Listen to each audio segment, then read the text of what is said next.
Hi, this is Dr. Greg Gillum, CEO of Human Fusion, and welcome to the book review on Leading Change, 1996 publication from Harvard Business Press by John Kotter, who was management professor there for a number of years at Harvard.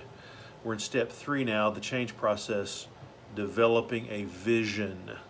Very, very important step here.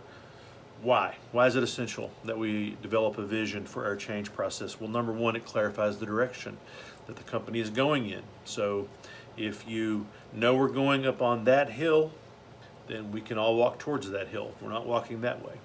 So it really needs a vision to crystallize people's understanding of where we're going. Number two, it helps motivate people to do things that are not in their short-term best interest.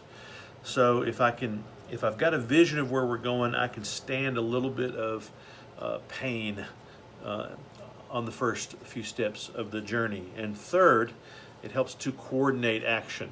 So if the marketing department understands where we're heading, the operations department understands where we're heading, the sales team understands, then everybody can move and coordinate their actions in a similar direction. Okay, Kotter goes into 6, we're going to go through 6 very key characteristics of vision. Now we're going to go through these very quickly. He obviously goes into more detail in the book, but number 1, they convey an imaginable picture of the future. So I can actually see in my mind's eye that what you're saying can actually come true. And the more vividly you make that picture, the better. Number 2, they appeal to the long-term interest of people. A change process that only affects me short-term but doesn't appeal to my long-term interest, that's not going to work very well. Number 3, they consist of realistic, attainable, but stretch goals. Okay, so saying that we're going to get 5% better next year is probably not a good vision, but to say that we're going to become number 2 in our industry or number 1 in our industry, that's a vision that will really get us up off of the couch. Number 4, they're clear enough to guide decision making. So in many ways, values of company helps guide decisions, but very effective visions also help get people make decisions.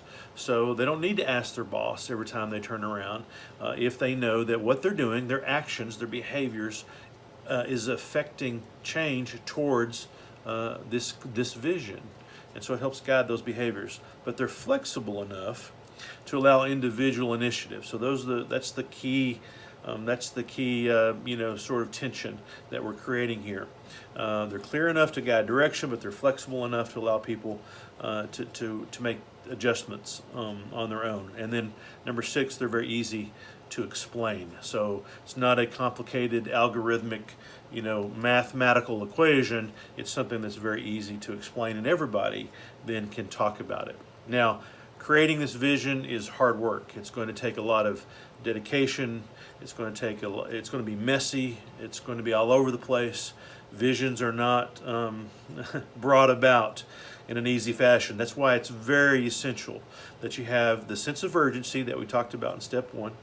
Then you have the right team that's starting to really trust each other in step 2, and then the vision can be cast. We'll look at step 4 in our next video.